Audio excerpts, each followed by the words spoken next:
I'm Suzanne. And I'm Annie. And we have 111 years experience. And on today's show, we're going to talk about burnout and rest and recovery. So anyway, let me think. Hold on. I got to come up with a good word here. For rest? No, for burnout. For burnout. Oh. Let's talk about the... I just automatically go teachers. Because that's where we are. Yeah. Let's talk about the overwhelm. Overwhelm. Let's talk about the burnout, the stress, that ugly word that we all live with that we'd like to somehow perfectly eliminate. Kick it off the island. But in another way, stress is also kind of excitement. And it is like you might be a little bit apprehensive, but you don't get anywhere without it. That's true. You kind of have to have some resilience to stress if you want to succeed in your goals and hit your goals and be able to do things and even to have an impact for other people. Yeah. I mean, you have to be able to handle a certain amount of stress in your life. Yeah. But the thing is the handling. That's the word. Yeah. I think that's the part that I have to in this midlife, autumn of life that we're in, I feel like the ability to handle the stress has gotten a little better. Yeah. A little better. I agree with that.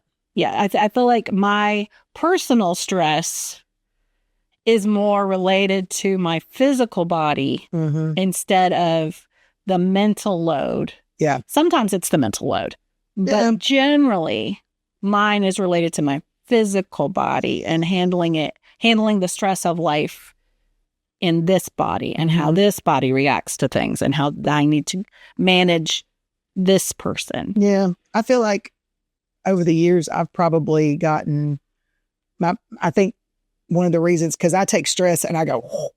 Okay. I hold it. I push it down, hold it inside, compartmentalize it, all the things. Pressure.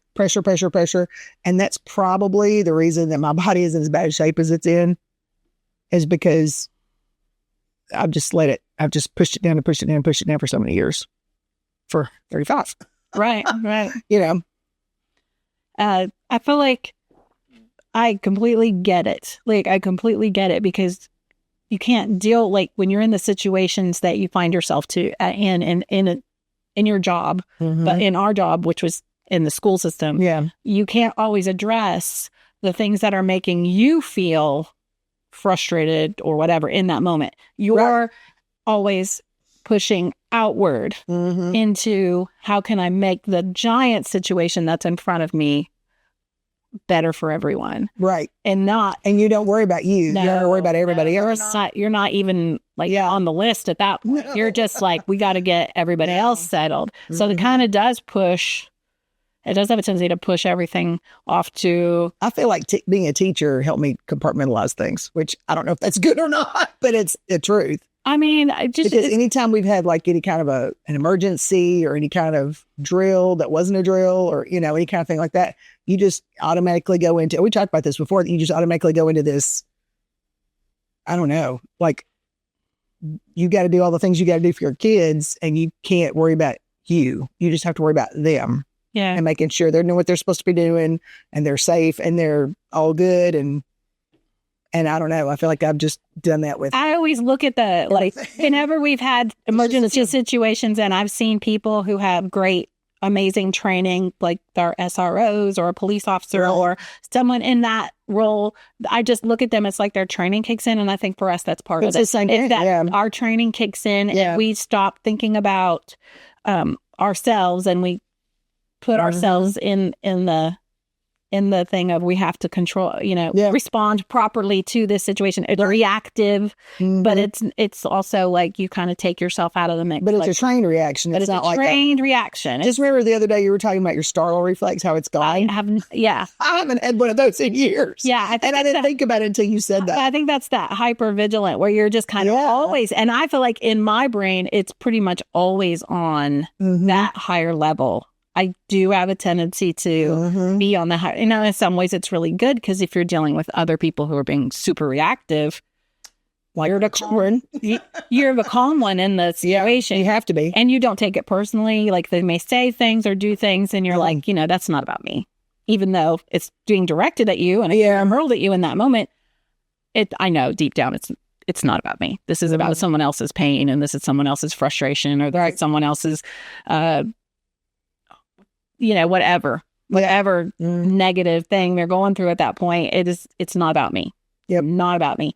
But I think that it does lend itself because we live in this high pressure scene or high pressure lifestyle all the time. That we do have a tendency to get burnt out. Yeah. And I feel like right now, if you want to say the thing that I see in a lot of my coworkers and friends is that burnout, where they are burnt out. There's like so many things pressuring on each side. Yeah. On every side that they, how long can you go and continue to move forward when everything is so heavy all the time? All the time. Yeah. And it's hard. It is hard. And and that's where it comes into management, I feel like. Yeah. Like for me personally, that's where I went with it, is the management end of it, where I've tried to take a personal inventory, kind of, like I said, take my personal mental health temperature. And I don't know how to do that. How do you do that? Well, generally what I do is I look for signs. Am I connecting with my friends? Am I doing things that are just for me once in a while? Am I sleeping well at night? Am I, how much time have I given to the things that I want to do that are just about me? And if I have given zero as a person, I have a caregiver personality. So like if I've given zero, that's usually a good sign that I'm not really taking good care of this person. Yeah.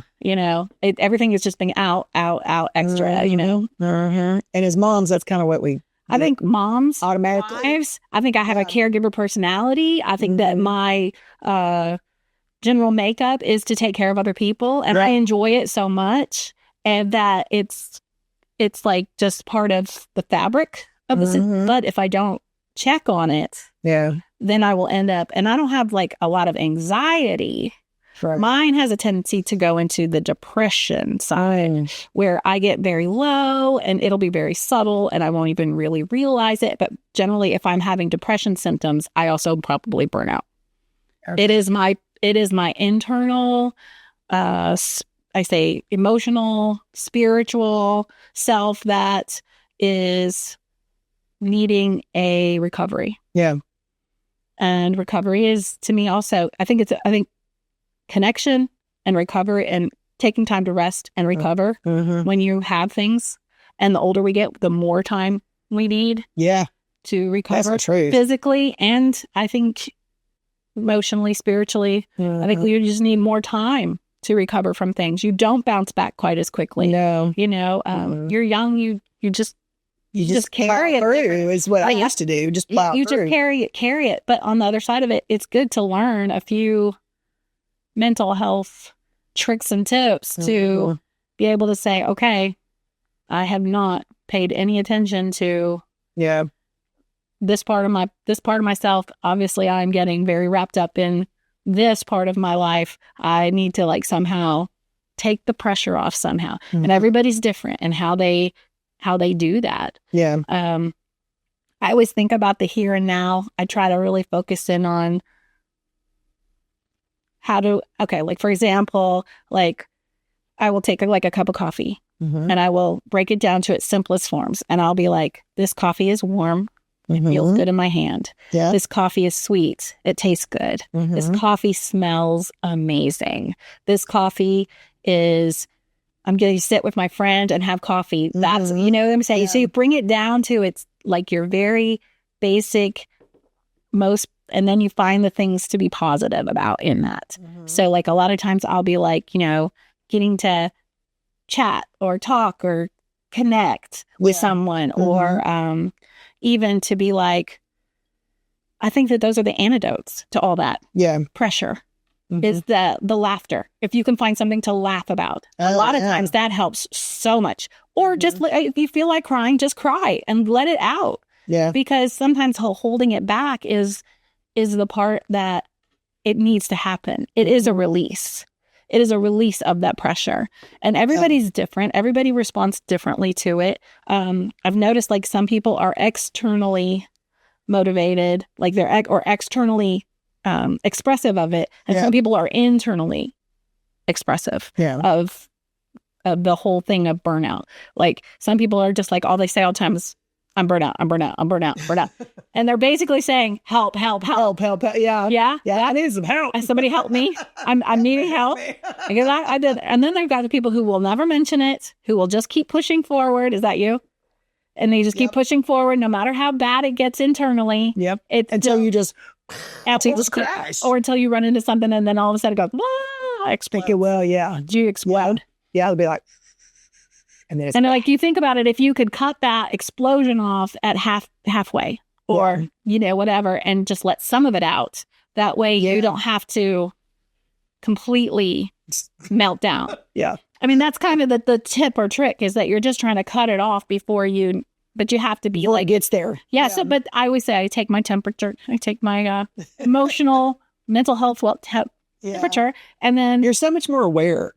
Well, let me say this. I mean, I will say, emotionally aware. I need to be more emotionally aware. Well, it is a skill. It is a skill. It is not a intuitive behavior. It is a skill that I had to learn. Yeah. Because the depression was so bad at different times. Yeah. So that makes sense. If you really have battled a few things that you knew were just between the ears. Yeah. And you really battled it, it does make you more aware of that there are some things I can do. Yeah.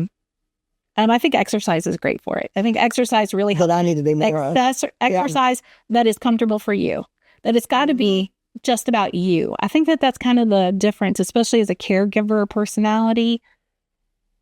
You have to be able to do things that are just for you. I think that's probably the person inside of you, your inner child or whatever you want to call it. Yeah. They need some attention sometimes. Mm-hmm. I'm so bad at that. And I say, how do you... I'm hoping I'm going to be better at it now that I'm retired. Yeah. I'll actually have time and brain space to like figure that out. It is a definite... It's putting yourself on the list is hard. Yeah, it didn't happen. No. I mean, I have lists. I have lots of lists. Yeah. A lot of lists. I have the grocery list. I have the things I'm going to do today list. I have the, I need to do all these things in the bedroom list. I have, I need to do all these things today list and all the errands I need to run this week. And, there's all kinds of lists. Yeah. But where are you on that list? Nowhere. Nowhere. Mm-mm. So how do we get you on there? I don't know. That's a good question. I mean, seriously. I need to figure that out. I need to be more aware and do that. Well, just to take my own personal brain and like, that's the only one I can really comment on. I mean, I'm not like a doctor or anything like that, but I know that if I do not add in some recovery after something that has been a lot, for example, like I'm going to be going back to school pretty soon. Right. And I know that afterwards, I'm not making any plans for the first 2 weeks of school. Like it is only going to be school related things. I'm not making any doctor's appointments. I'm not planning on doing, anything outside of that isn't just going to feed getting back going, because I know those first 2 weeks are like, oh my gosh, they're so hard. They are very hard. And I know the first 2 weeks are the hardest and the last month is the hardest physically, I think, because you're having to adjust to getting up early again. You're having to adjust to like walking on the concrete again, and your body is like trying to recalibrate, and oh my gosh, it's hard. The adjustment period that is you come home and you're just is real. Hurting. It is like real. Hurting so bad. And there's even been days when I don't even make it till like 10 o'clock before I'm pulling out the ibuprofen. Yeah. And trying to, so I have to plan in physical recovery. That was my, it's like, I really have to plan in physical recovery because if I do not, I will not make it. Like I will get sick. Yeah. It's inevitable. Every time. If I do not plan in for some physical recovery, but in that, I also have to plan in for some mental recovery, mental health recovery, which means I might have to go outside and sit on the patio because that's my good spot. If it's not too hot and I can sit out there for a while, it does calm the blood pressure. I feel much more in tune, walk around on the backyard and play with my flowers and stuff like that. That really helps. Everybody's different. Some people I know, I talk to some different people and they have different ways. Some people love the exercise to get that energy out. Yeah. The stress energy that they feel like, the exercise really helps with that. Everybody's different, but I believe in planned recovery. So we have a big, let's say we're going on vacation. Let's say we're going to be gone. We're going to be doing things. I'm going to plan in a day to recover at the end. We may be gone one less day. So I can have a day at the house. Yeah, we've done that for when we go in November. Yeah. We've already got that. We're going to be gone until Thursday, and then Friday we're going to be But you're added it in before. It's part of the plan. It's part of the plan. Yeah, and it really helps. You do not feel as stressed. You don't feel as... I used to come in at 11 o'clock or 12 o'clock at night and then go back to work in the morning, and I did it. That's not really going to happen anymore. Those days are over.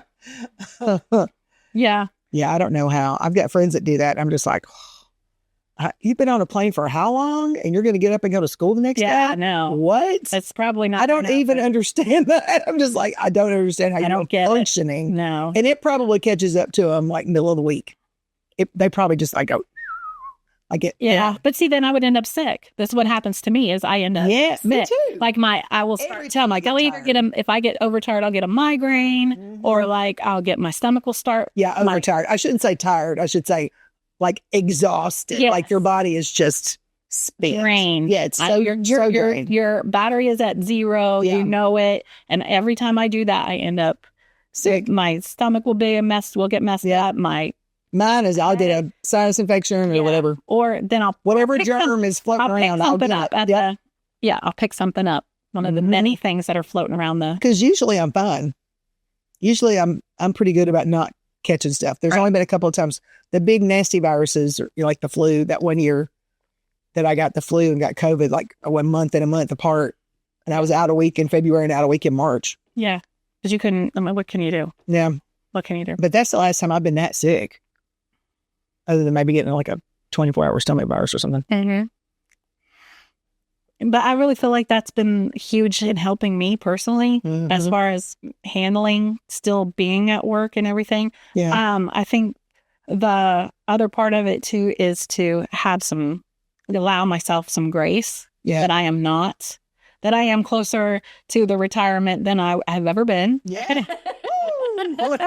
And that also means I just don't feel as great every single day. That I am, I give myself that grace. Yeah. That I don't have to come in and be super Annie anymore. I can just be Annie and it's okay. Yeah. And it's okay because I think we do. So it's the pressure that I was putting on myself that was making me crazy. It wasn't an external thing. Right. It's not like I was getting notes. Oh, you need to do this better. You need. Nobody was saying that. No, this was me. This was me. Yeah. And so, well, just the past few years that I've been, having so much trouble with my hips, my back, and, not being able to teach the way I want to teach. It's just, it just makes you feel like you're just a terrible music teacher. Frustration. So frustrating. So frustrating. And that wasn't anybody but me. Yeah. That was me. And nobody else was saying you're that. Why can't I do what I think I can do? Because I know. Why can't I do all the things I did for 30 years? Yeah. Why can't all of a sudden I not do that anymore? Exactly. Exactly. It's super frustrating. Super frustrating. It's funny too to say, but when you go through it and you're in that moment, you have to be careful that you're not beating yourself up. Yeah. Because it is the grace that you drop something and the kids are just like, I'll get it, Miss. They know I couldn't Is that why it's going to be 5 minutes? It's going to take a minute. I was going to say it's going to take a minute for me to get that. I got it, Miss Payne. I'll get it for you. Yeah. I know you've been this past couple of years, my kids are like, I know your back's not great. I know you have a bad back. They're so sweet. I love them. So it's hard for you. What can I help you out? That's the beautiful. I know. They're so funny. And I'm just like, get that for me. Thank you. I appreciate it. It's humbling. It's very humbling. I feel I love that you do that for me because I know I can't do it. Yeah, and it's just so much quicker if you just jump. It's just so much. Yeah, it just gets to a point where you just get that. Please just get that for me. I love it. But yeah, I think there's like a lot of this that is like, as far as like, if I let myself get into that depression, that low, like I need to cut it off when it's like a 6 and not wait until it's a 2 or 3. Yeah. And then I have, if I've let it get to a 2 or 3, the recovery time for that is so much longer. Where if I can catch it, so I try to think about these things. Okay, how are you feeling? Yeah. Are you getting enough sunlight? Are you getting enough vitamin D? Are you connecting with other people? I have a tendency to isolate. That's usually the first sign is that all of a sudden I'm not gonna let you isolate. I'm gonna elevate you. I'm gonna text you if I know. Right? What are you doing? Yes, I'm gonna call you. What's going on? Yeah, I've not heard from you in like 2 days. Yeah, what's going on? Where you been? And so like I just need that. I need to have that because there's just times when it, especially I'm gonna say I'm definitely seasonal. Mine's definitely been seasonal. Yeah, so like I have to be very careful, especially in the winter. Yep. From October till about February. I just have to it just kind of stays cloudy around here. Like January for sure is January and first part of February is just like gray. And the antidote is that's the color that the Tennessee is gray. Yeah. And the antidote is connection. Yeah. It is connecting with people. It is having those relationships and having those bonds and being able to have that communication with people. And that it's so important. And if it affects me as an adult who can rationalize and manage everything, how does it affect like people who are young people or people who may or may not be able to express it well or communicate it well? Yeah. So I think it's a very human trait. I think a lot of people deal with it. And mostly what winds up happening is that I have to do a reset. Like if I've ever let it get to that point, I have to do a reset. Usually I'll have to take a day to reset my brain, and I will make myself, at that point, I'm making myself do things that I don't want to do. Like I just can barely do. So I'll have to like take a shower, brush my teeth, go cook something to eat. Generally it's get out of the nest, get out of my regular day and do something that is I like to listen to like music is so helpful to me. I really respond well to that. I respond well to... If I want to clean the house, I'll put on some music on YouTube that's like loud enough I can hear it through the house. And like some upbeat, because I think something where just feel like with a beat. Yeah, I need to have that kind of upbeat, positive things going on, and it stimulates my brain into all the positive stuff. Yeah, So then I am more positive just by listening to the positive sounds. Yep. And or even if I put on like the ocean.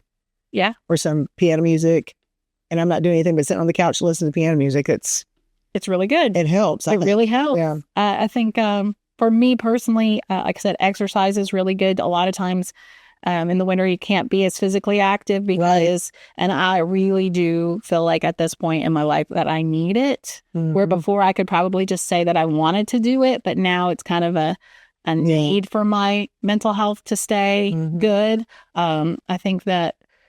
And when I say exercise, I mean like a walk. I don't mean like, a marathon. I don't mean like I'm running. We're not running. You're not lifting, right? We ain't even skipping. We ain't even hitting a gallop. We just walking. We're just walking. But it's the actual getting up and doing it and physically moving. And then I think the other part of it is to try to focus in on mini goals, like little tiny mini goals, like tiny goals. Like, okay, my goal for example, if I'm in a really bad state, I'll be like, okay, today my goal is I'm going to take a shower. I'm going to brush my teeth. And if I can get that done. And check off list. Check. And in my little, and then I'll be like, okay, you did that. And so some days that's all I could have done. Yeah. And that just has to be okay. But then you know what? The next day, we're going to add a little something to it. I'm going to try to push myself a little bit. Yeah. But I also have the grace of knowing that I tried. It didn't work out. Today was not the day for that. Yeah. That's okay. You just started. Yeah. And try not to be like, I think the thing is like, we talk about self-talk, like my own talking to myself, the own internal dialogue that I have with my own self is so important to my mental health being positive and good and in a good place. Allowing myself grace for when I screw up. Allowing my self-talk to not have a negative tone.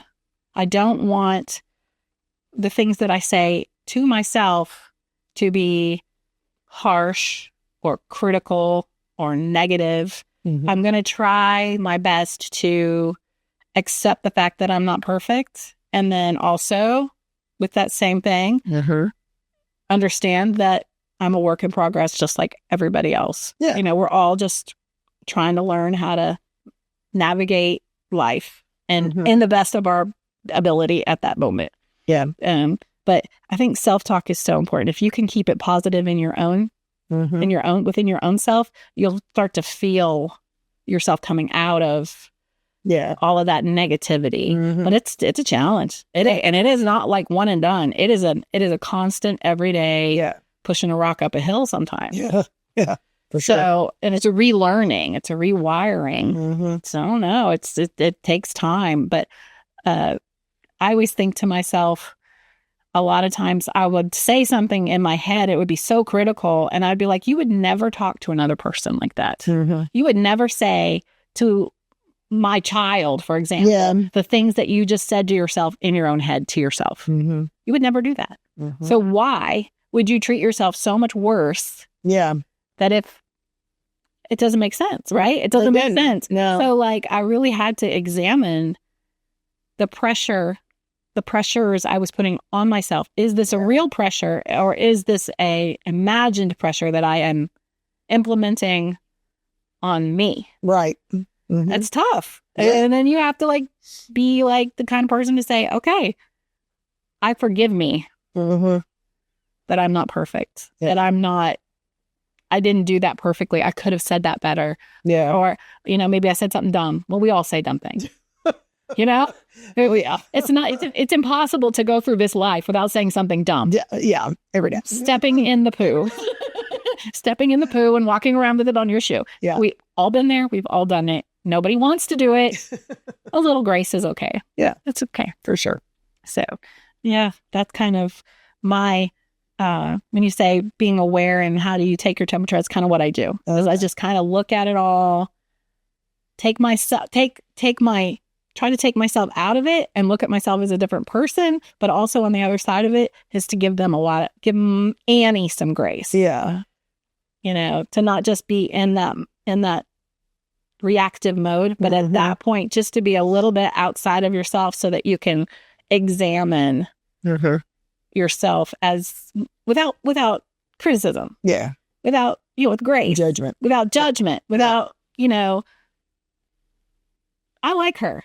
She's a good gal. She's a delight. But anyway, that's the thing is like, at what point can, I've lived with me for my whole life. Yeah. I see how hard she tries. Yeah. Yeah. She tries. She really tries. Just like she tries. Yeah. Right. And so that's it. I give me the grace that I need. And when I do, I really try to be very honest about when it is something that I have caused. Yeah. And my role in it, but we're all just trying. So it's true. It's true. I think that's really it, that we're all just trying. Yeah. A little grace goes a long way. Yeah. People aren't perfect, and nor should they have to be. No. So in conclusion, like to say thanks for listening, and please give us all the feedback you can. We really want to hear from you, and it really does help us with our journey as we're making this. And like and subscribe and comment and all of the good things. And we'll see you later. All right. See ya. Bye.